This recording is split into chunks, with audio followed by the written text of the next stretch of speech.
We're going to think about choosing the right breed similar to choosing the right mode of transport, but with a furry twist. Let's get started.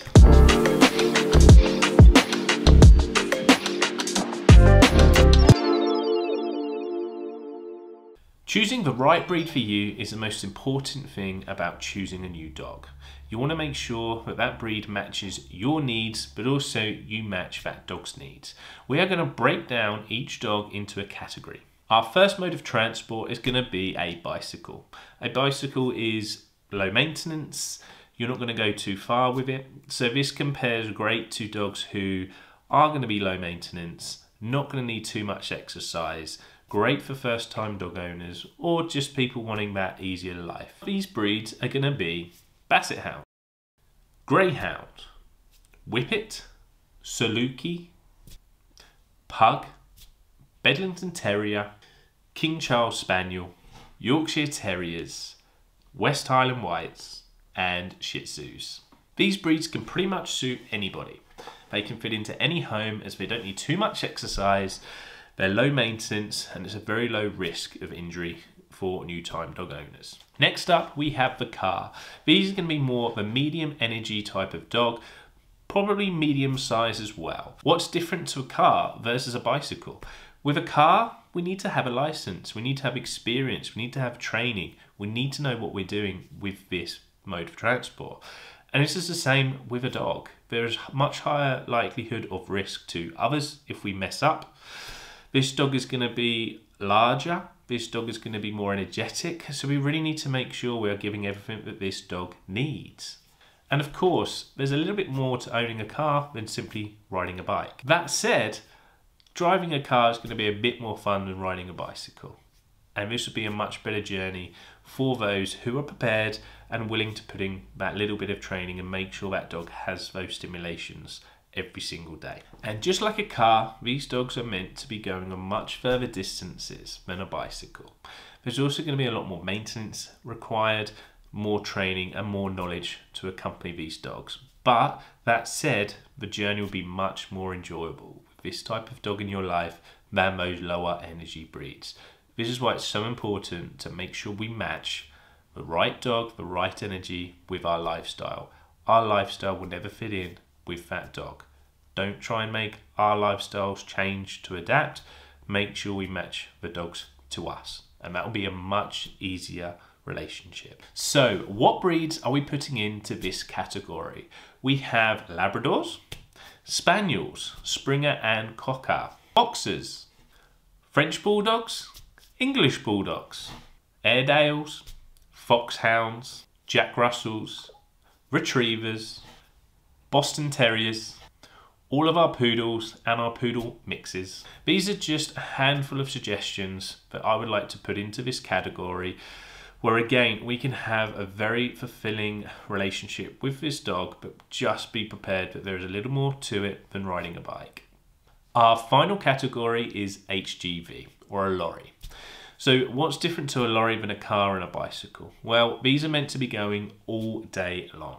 And also they're big, they're powerful, and if things go wrong, they will go very, very wrong. So it is vital to have a much higher level of understanding, a much better level of training.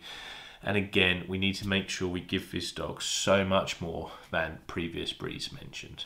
But just like with a lorry, you can go on and on and on.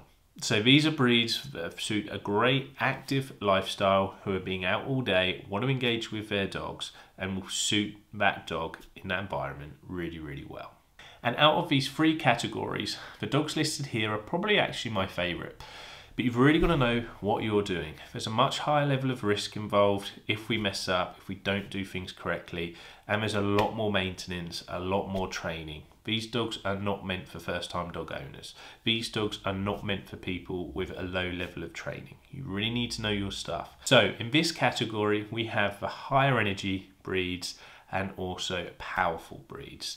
These will include dogs like the German Shepherd, one of my personal favourites, a Belgian Malinois, the Terrivian and other Belgian breeds, English Bull Terrier, Staffordshire Bull Terrier, Pit Bull, Rottweiler, Doberman, Husky, Malamute, Australian Cattle Dog, Collie, Dalmatian, XL Bullies, Akita, and Cane Corsos, American Bulldog, and I'll also be mentioning Springer and Cocker Spaniel again, even though they're mentioned in the car variety as well, because again, you can vary so much. This is for the working Cocker, working Springer Spaniel. The show Spaniels are slightly lower energy. When selecting the right breed, it is essential to make sure you match this dog to your lifestyle, to your living accommodations. So bear this all in mind as well. Also bear in mind whether you have children under a certain age, how big is your house?